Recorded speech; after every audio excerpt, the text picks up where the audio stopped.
বিশ্বনবী হযরত মুহাম্মদ সাল্লাল্লাহু আলাইহি ওয়াসাল্লাম এর জীবনীর উপরে সংক্ষেপে ইংরেজিতে কিছু কথা বলবেন Mosammat Umme Adiba Rahman.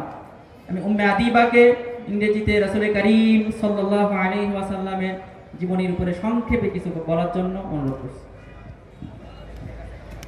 Assalamu alaikum. My name is Umme Adiba Rahman. I would like to give some information about our Prophet. Our Prophet is Hazrat Muhammad sallallahu alaihi wasallam. He was born in 570 AD. His father's name is Abdullah. His mother's name is Amna. He lost his father before his birth. His mother Amina died in his early boyhood.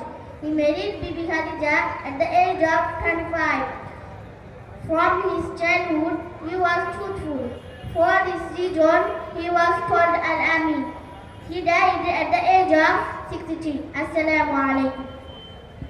মাশাআল্লাহ, অসংখ্য শুকরিয়া উম্মে আদিবাকে এই